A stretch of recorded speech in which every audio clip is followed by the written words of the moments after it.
and just try and help any way you can. But yeah, Giant and Rocky, when we finished, we went back to Split Rock again to kind of like wash up a bit. And we went to Big Slide Brewery, and I went there like after every hike. And I almost want to like apologize to them for like going in. I probably smelled so bad every time going in there. I think But they I get a lot loved of hiker traffic Oh in there. I'm yeah. sure they're very used to it. Oh yeah. But we went in there and I like to get the Lousy Hunter. It's the vegan pizza. There's a typical vegan. I'm not saying he's vegan. But, but yeah, it was good. I forgot what beer I got, but I don't like beer all that much, but I'd like to try a new beer every time I go there. And then from there, like I just admired like the weekend and like all the bikers and the runners preparing for Ironman weekend, and that was really awesome to see. And like this whole journey, like I never thought I would do any or try and think of anything more than just the 46, but it's like all these people that I meet like started planting their seeds in my head of like all these other things I can add to my list. And Totally. I think it was then where like a seed was planted. Yeah. I mean, you just did Yeah. a marathon yesterday. So, Yeah. it's crazy how life goes in that regard. Yeah. So now Yeah. that these last two hikes then, so the McIntyre Range went well and Giant and Rocky Peak went well. So you're getting a little more confidence now, and you're starting your kind of transition and learning, really starting to see what these mountains are is underway. As I mentioned, that it happens to everybody during their hiking through the high peaks. It's underway in your mind. Yeah. But after we finished and got to the campsite, I think it was I don't know what it was, but I realized like maybe I won't be able to finish in time or when I wanted to, and I'm saying it out loud and accepting it, and like looking out at this beautiful view of the woods with this stream, like talking about something that has just absolutely crushed my new dream. And my girlfriend knows like how much it all means to me. And there's like, I'm pretty sure her sister Carly like captured that moment happening. Like we're just sitting there on these rocks, like looking out, and Katie's got her arm wrapped around me and everything. It's a beautiful view, but it's just like, it was a sad moment. But anyway, and she suggested that we do Whiteface on my birthday.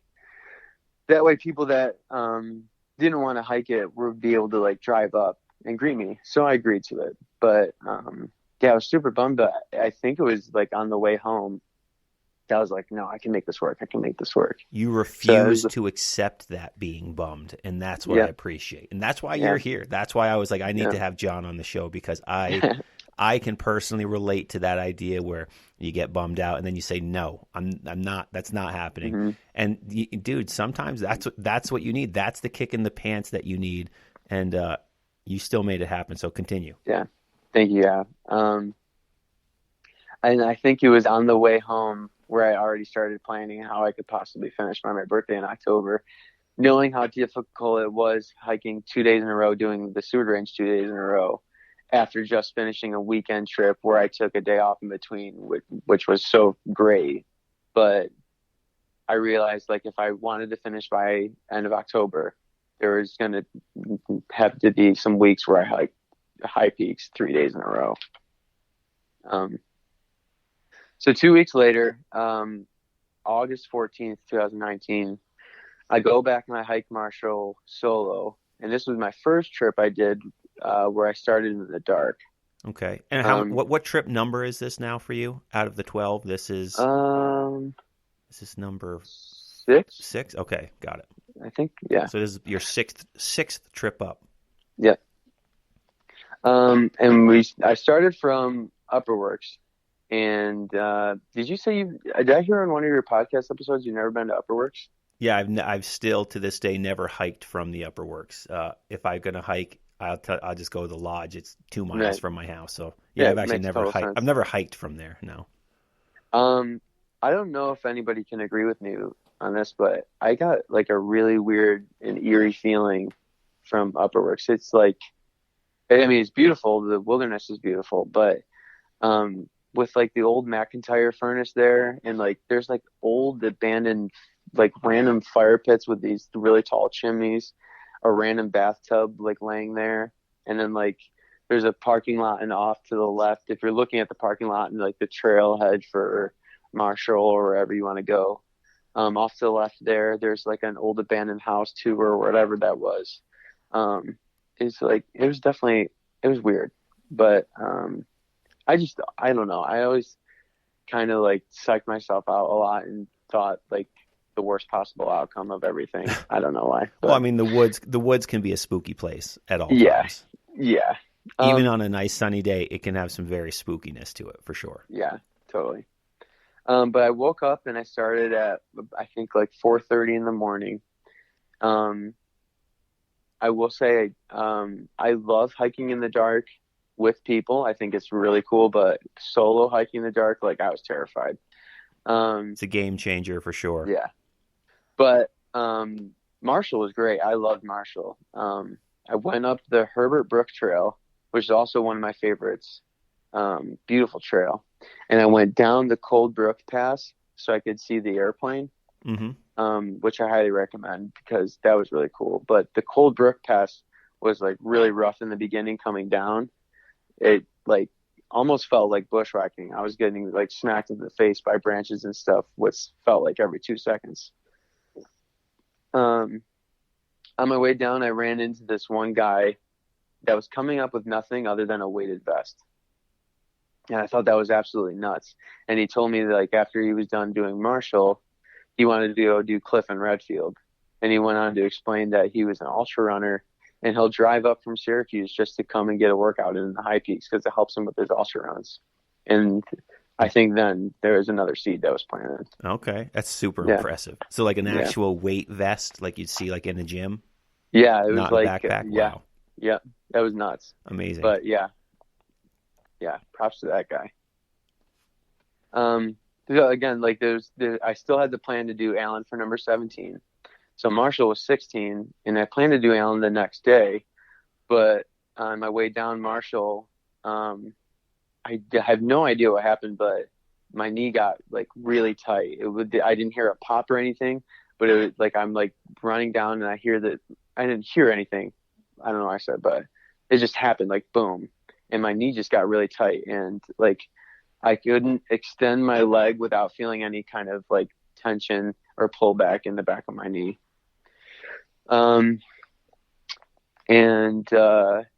That kind of bummed me out. But I went and I heard about the Keene Valley Hostel.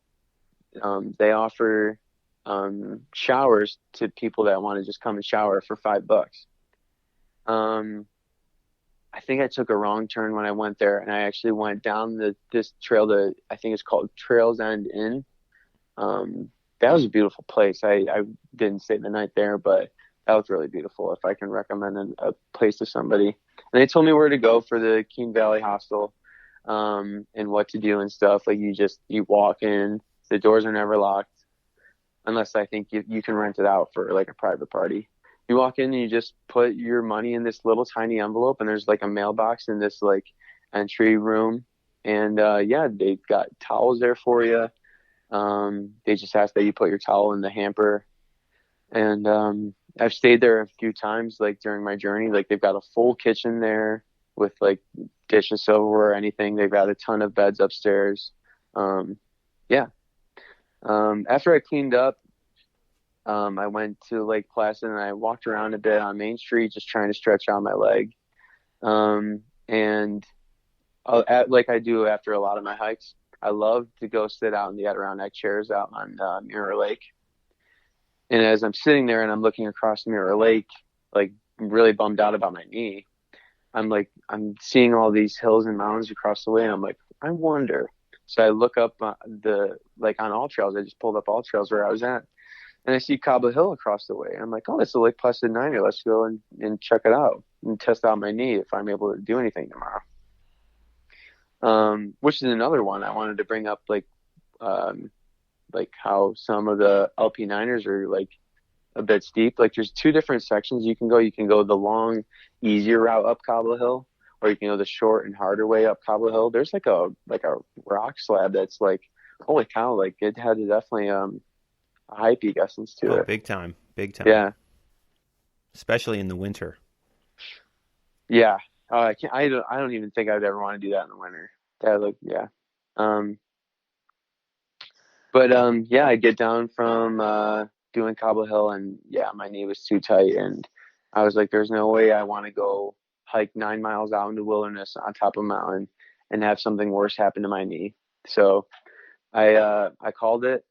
I drove back home, and like I can like on my drive home, I can feel like Alan like taunting me, like ha ha ha, like not this time, buddy. You're not the only person that Alan has taunted in years past. I mean, it gets so many people. Yeah. And again, there's another like wall that came up like with my injury. Should I continue and try and finish hiking? 30 more mountains in 2.5 months. Like I figured like I shouldn't go for it then. But like I said, like I feel Alan like taunting me, and I really wanted to go for it. And I start crunching the numbers, and no matter what, from here on out, I had to hike 3 days in a row every week. And then -1, I think, on a longer weekend of mine, my sister got married. So I think there was 1 week where I went like 3 weeks in a row and went on a shorter weekend. Okay. It's a daunting task to think, that every time you come up here, you're going to have to hike 3 days in a row. Because I mean, hiking 1 day alone is tough, dude, especially out in the high peaks, man. And then 3 days in a row, and know that that's what you have to do if you want to accomplish the goal. And I mean, you're not super far in at this point too. You're at 16, but at the same time, you're not at 6. So it's amazing that you kept going. So continue. Yeah. So now comes time for Alan, this mountain that I've been dreading and feared more than any other one. And I said, I got spiritual with them. I would try and like just kind of like connect with any of the mountains as best as I could. And I would love to do like a mountain prayer, if you will, before any of my hikes, like just like granting permission if I can like come and pass safely. Like there's like a summary of like my mountain prayer, if you will. And I just couldn't connect with Alan for whatever reason. And for that week leading up to it, I don't know what made me do it, but I wanted to like study up on animals again, particularly bears. I just like, for however long, more than any other animal, I was like studying up on bears. So this is another trip where I left work, drove up, and parked at the trailhead rather than leaving Buffalo early in the morning. I woke up 2 weeks later, August 28th, 2019, at about 4:30 at the trailhead for Alan. And I'm getting everything ready, packing up my bag, and I can't find my knife. And I realized, like, yeah, I left my knife at home. I had to have left it in Buffalo. And that was like the first time where like the spirit of the mountains were like, that's not going to help you out, is it? And sure enough, like 3.5 miles in or so, I walked up on a bear. Dun, dun, dun. And, yeah. Which, like, I'm sure like people that live there and have seen bears however many times and like just know, like, I don't know, but to me, like, living in a city, the only wildlife I see are like squirrels, rabbits, and deer and stuff. I don't see bears regularly. No, crossing a bear in the woods, I mean, is always like, it's always going to have an element of nerve-wrackingness to it for sure. So you came across the bear. Yeah, and for this hike, for like, I don't know when it was, but I started to listen to music. But for this one too, I was like, all right, let's not listen to music this time. And I'm walking, and like you hear your regular noises in the woods and everything, but this time I hear a branch crack, and it was like crazy loud. I thought it came from behind me, but it must have been the echo of the bear like in front of me a little bit, and it was just that loud that I heard the echo from behind me. And